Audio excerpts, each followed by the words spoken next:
Hi, ladies. Welcome to our interview with Barbie Atkinson, who is a therapist. Thank you so much. You guys are really going to enjoy this interview. So, Barbie, why don't you go ahead and introduce yourself to the girls? Hi, ladies. I am Barbie Atkinson, like Christina said, and I am the group practice owner of Catalyst Counseling. And what that means is that I am a counselor, a licensed professional counselor, and I also have other counselors that help me work with my population, with my clients. Very cool. So, when you say clients, is there a particular like age group or particular kind of people that your clients fall into? Yes, so we have a few people that work with clients in my office. What I do specifically is I work with millennials, which are not you guys, but they are of the age, I think it starts at 20, I think it's like 27 to 37 or something like that, but it's a particular set of years in which people were born. And I work with them in their professional life, helping them figure out their goals, figure out why they're stuck, figure out their mental blocks, figure out their negative thinking, figure out some of the behaviors that are keeping them from what they'd like to be doing. So I work with both men and women.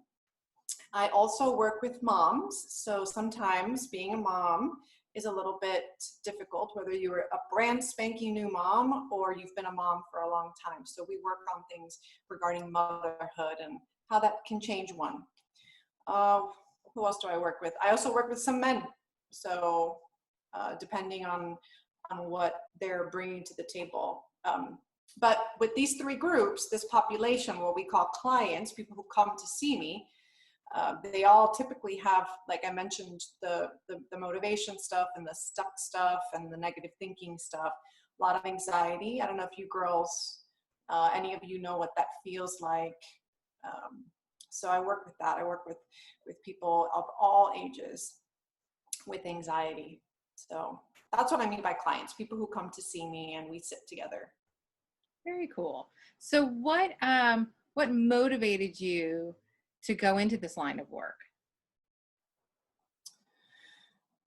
Honestly, well, for me, the road was not like this. It wasn't straight or linear, but it was sort of like a meandering one.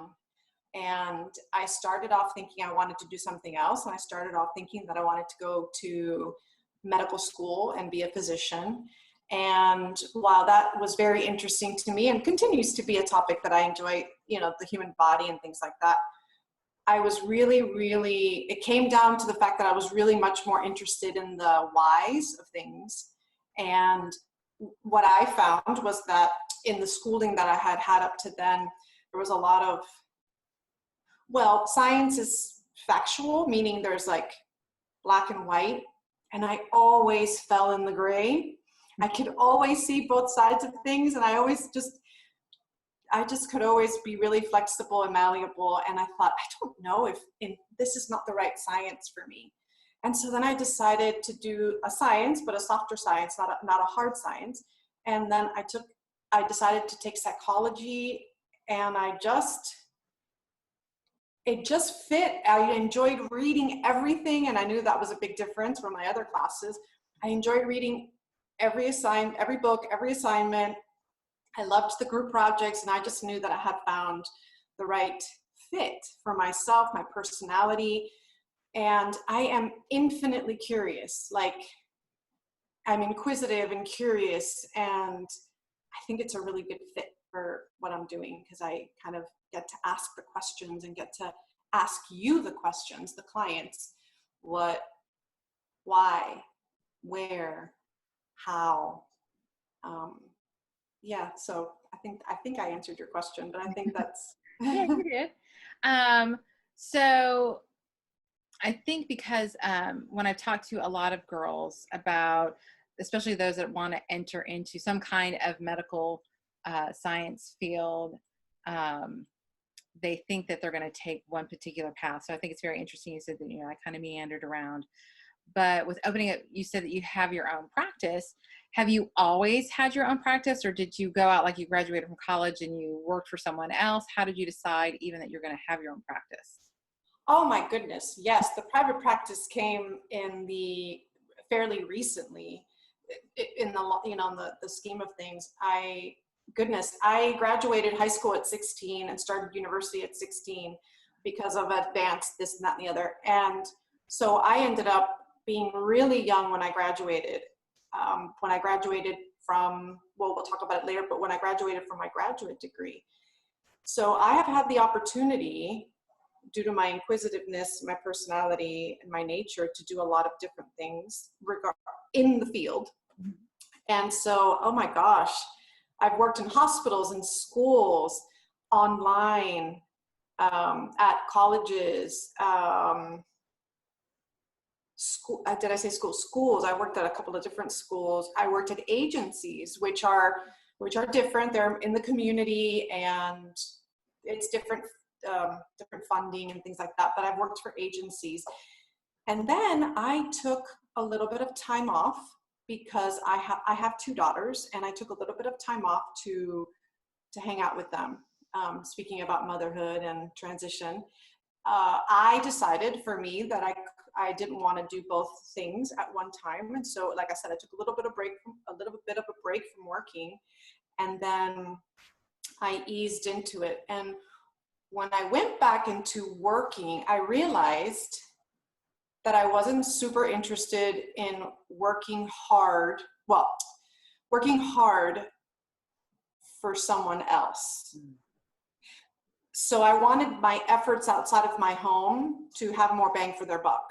Mm-hmm. And so I thought, I think I'm ready and wanting to do a private practice, which is basically not working for an agency or a hospital or a school, but working for yourself, and, you know, putting out a shingle and saying, open for business, come on in and I can help you. But I'm the boss, but I'm also the boss. So it's like, I'm answering to myself, and I almost have higher standards for myself than other bosses, you know, that I've had before.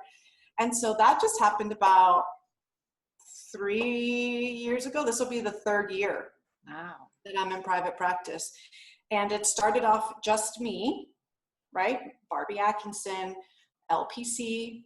And then I started to get really full. And I thought, I think I want to help people. I don't want to turn anyone away. And so I ended up asking a colleague to see if they wanted to work with me. And so that's how the business started, or the group practice started, which group practice just means that it's a group of people working for one practice, which is Catalyst Counseling. So that's exciting. Yeah. So what has been, what's been one of the biggest things that you've struggled within your career, and how have you handled it? Well, I think a few things, but the two things I'll mention is, the first one is boundaries, in the sense of being able to, you know, sometimes we hear stuff that isn't so easy.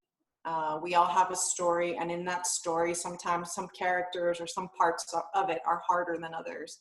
And so at first, I remember feeling very heavy. I was hearing and listening to a lot of people, and that was really hard for me. And so I had to quickly learn, if I wanted to stay doing this, I had to quickly learn how to protect myself so that I could be the best, person for the other person, or the person in front of me. And so I could really truly benefit that person.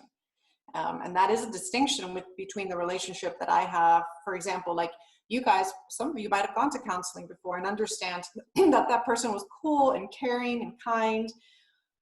And that person wasn't your mom or your sister or your cousins or your best friends. And so there was that boundary, which, you know, is the place in which both of you can respect each other. And those boundaries at the beginning of my career were not easy to put up, because I just wanted to I don't know, I just really felt deeply. So it's not that I don't feel for my clients or care for them. I've just learned how to take care of myself so that I can be the best therapist with them. And so I am okay with you telling me sad things.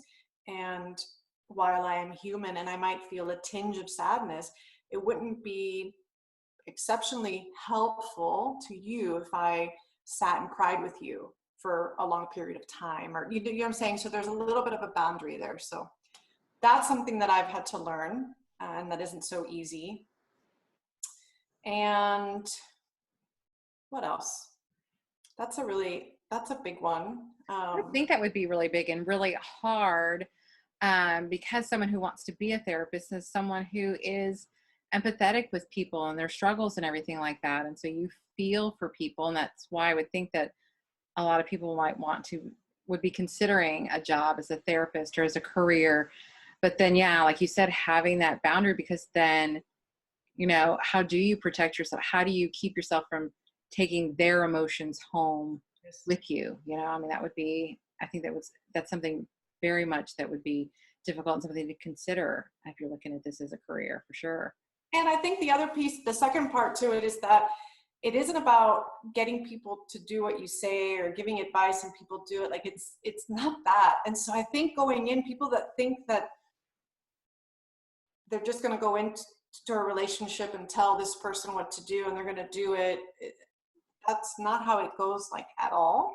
Yeah. And so I think that could be frustrating if you're going in thinking I can help people, or you're going in to help girls or clients that, to stay from any behavior. It's like, that might not actually happen. And so I think learning quickly, fairly early on, that you're not there to save anyone that is there in front of you, but that you're there to walk hand in hand with them and guide them in different ways.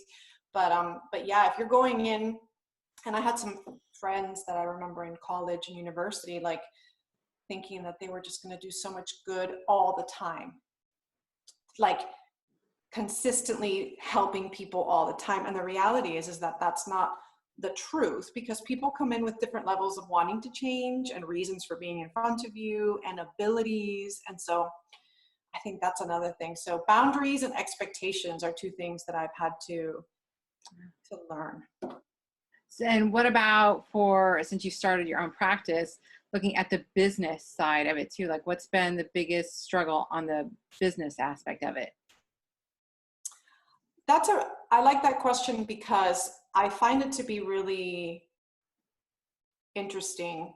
And I love that I'm talking to high school girls, because I feel like I straddle the fence between being a therapist and what is expected of being a therapist, mm-hmm. and then what a business owner feels like and looks like. And sometimes those two aren't the same. So being a woman in business, I believe the expectation of women in business is that you are able to be really flexible and be really nurturing and do all these things and be really polite and cut prices when you need to, or when people ask you to, or there's this expectation that, so now I'm like a woman and I'm a therapist. So it's like a double expectation, right? So one of the challenges has been maintaining that business mindset, which, as anyone on this panel or that works with Christina knows, the entrepreneurial mindset, that is some hardcore stuff. That boundaries are there, and you gotta mean what you say and say what you mean, and your actions have to back up those words, and you've got to protect what you've created and sell. And then sometimes in my career, people are like, but you're a therapist, how can you be selling? And it's like, we're a business like anything else. And so there's marketing and branding and selling, because you don't just put your shingle out and wait for the door, open the door and wait for people to file in. That's just not how it happens. I mean, churches have to sell service on Sunday, and schools have to sell admissions. I mean, so So I think negotiating that whole like business owner, I suppose three things: business owner, therapist, and woman together. So I know even running a nonprofit, I mean, I find that it's like, it's a lot more like having to run like a for-profit business, and that kind of thing, like having that same mindset, like it can't change just because you're doing, you're doing a nonprofit. So I completely totally understand. And some people kind of look at you kind of funny. It's like, nope, same principles apply. right. That's right. Yeah. It's been, yeah, interesting to see. So what are some of the things um, within like your training and everything what did it take? What kind of classes or certifications did you need to take in order to be able to become a therapist? So another good question, because I feel like this can be very general. So what I'll do is I'll tell you my road, and then I'll tell you the general road, and then there's little spikes within that, right? Little branches. But so all the girls, you guys are all in high school now, 9th through 12th grade. After high school, if you decide to go to college, you will either go to a 4-year college or university, or you'll maybe go to a 2-year college and get your associate's degree. So the associate's degree is 2 years. The bachelor's degree is 2 more years, so a total of 4 years, right? And that's after this last year is when you get your bachelor's degree in something. For me, it was psychology, but I wonder if you could have done something else. But I think psychology is the most common 4-year degree. That is not a terminal degree, which means there's not a lot that you can do with it job wise. It's not that you won't be able to work, but there is no title for anyone with a 4-year bachelor's in psychology. It's sort of like it's like a springboard to more stuff. So I will say that. So basically what I'm saying is you cannot have a bachelor's in psychology and do what I'm saying I'm doing. Right. So after the 4 years, then you can do 2 to 3 years for a master's degree, which is now you're decided, okay, I really like psychology. I really think I want to be a therapist. So then you go and choose what kind of therapy you like.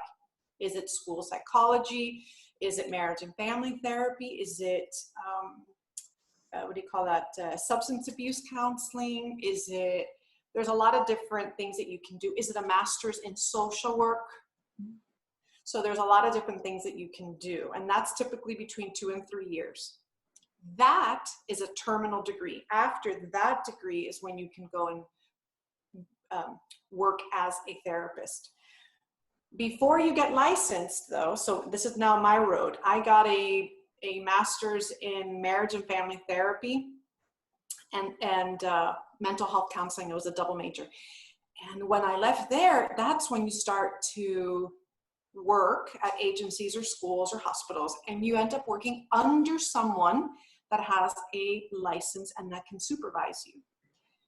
You spend, and this is going to sound like a huge number, but it goes by fairly quickly, but you've got to do 3,000 hours of supervised counseling.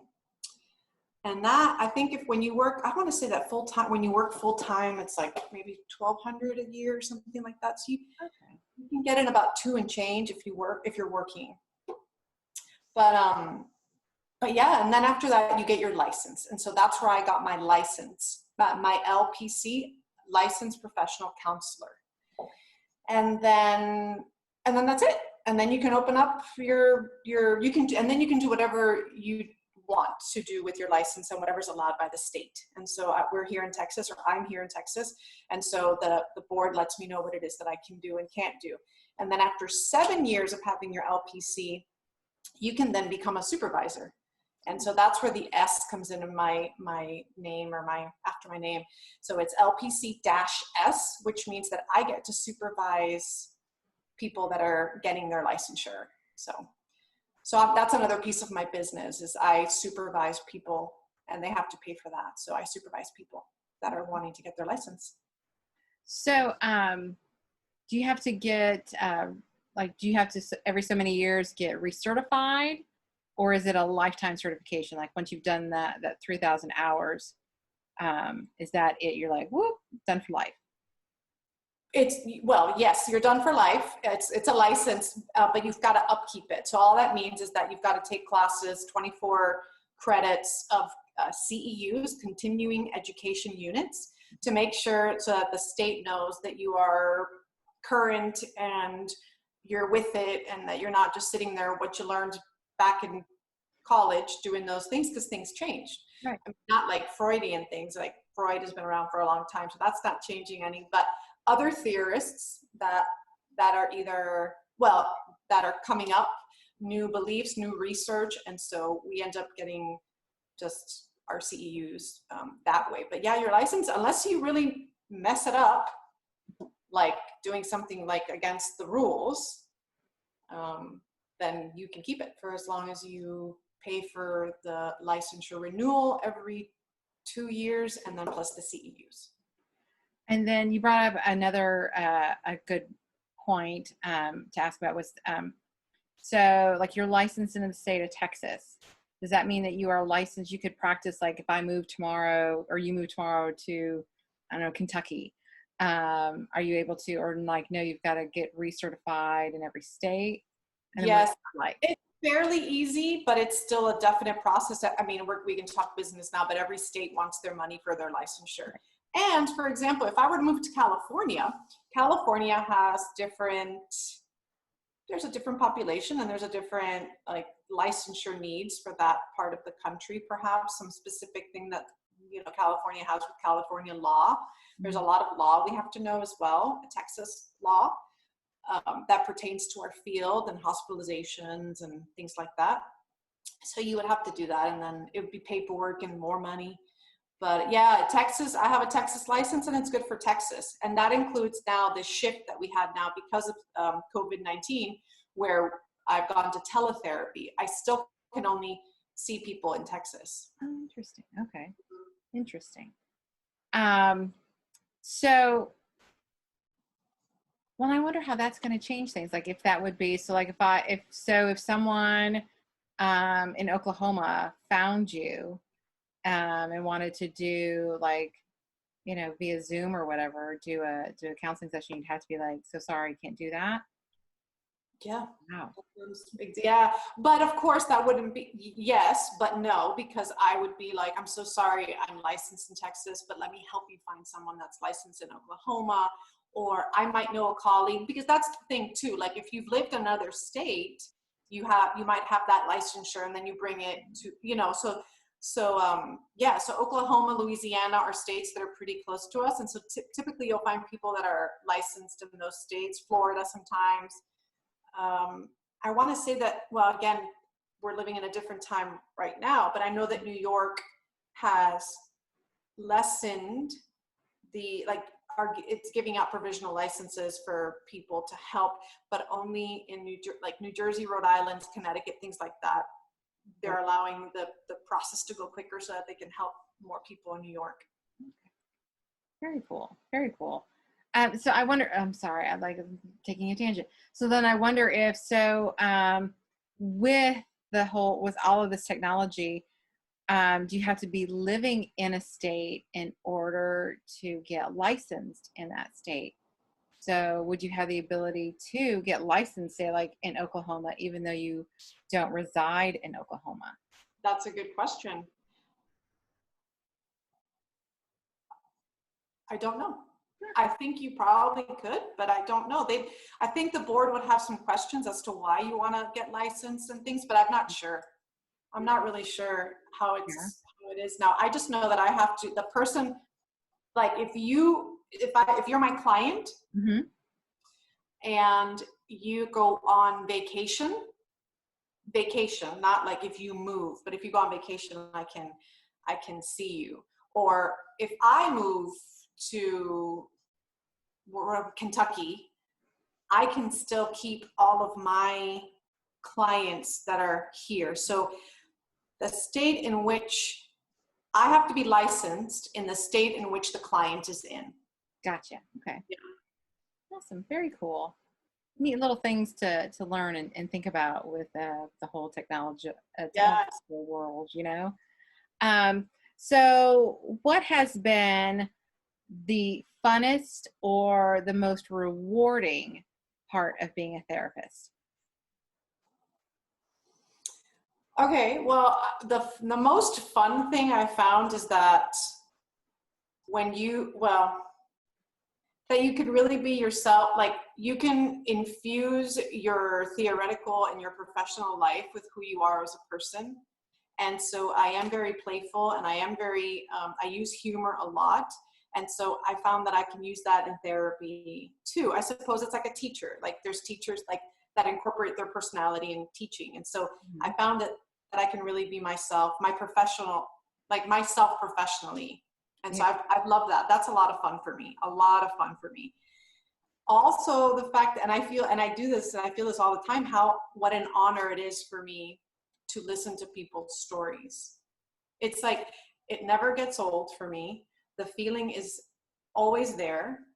After every session, I'm just like, this person sat on my couch and told me about their shame, their darkness, their habits, their joys, their fears. Like, I'm privy to another person's true inner feelings and thoughts. And so that to me is an immense honor. And I really love that. So, how is being a therapist different than you thought it would be? How is being a therapist different than I thought it would be? I think the difference is, I think the therapy, okay. I think it's a few things. That's why I'm hesitant or hesitating, is because, one, I never thought I could have a business while being a therapist. So that didn't cross my mind until later. And so my professors didn't really speak this way. And I think even my professors would say things, I remember them saying things like, well, you're not going to get rich doing this. And, I think I had one professor that was trying to be funny, but he was like, did you see any Ferraris in the parking lot? And, he's like, this is not the business to make money. So I think that was really inculcated in me. The whole, like, you're not going to make money, you're not going to make money. And I'm not saying I'm driving a Ferrari. That's not going to be the end of the story. But the point is that there is this surprise where you can help people and earn a really nice living. So that's been surprising to me, is that it can really be lucrative. It is very hard work to run a business and then to be really present for your clients, and you can do it. So that, and I guess I just, like everything else, like we've just adapted to all these things with the coronavirus, like all these new normals and all these adaptations. I just feel like every year that I've been a therapist, I've just learned more and more. And so the surprise is that, like anything else, but like when you graduate, whatever set of tools you have there aren't your infinite tools. You keep adding, taking out, subtracting, so you're just like continually adapting to techniques, to people, every person, even if it's a millennial man, anxiety, age 25 years old, that doesn't mean that I'm going to have one size fits him. I mean, it's going to be a totally different story. So I think, I just, the adapting to how many differences there are and how on top of things you have to be. And so it's not finite. When you leave university, it's not finite. You're learning constantly, not just with the CEUs, but your clients will teach you, your colleagues will teach you. And most importantly, which I am a big proponent of, is your mistakes and your failures will teach you more than anything. So yes, absolutely. Absolutely. We actually have a panel discussion that is going to be on failure. good.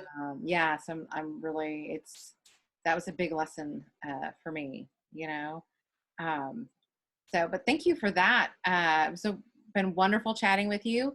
Ladies, be sure that you scroll down just a little bit because we've got a little bit more a written portion of this interview from Barbie. So be sure that you scroll down below and read that. And then below that, remember there's the comment section where you can ask Barbie any questions that you have. You can leave comments for her and we'll be sure to let her know and she can comment back. So thank you so much, guys. Bye. Thank you. Bye.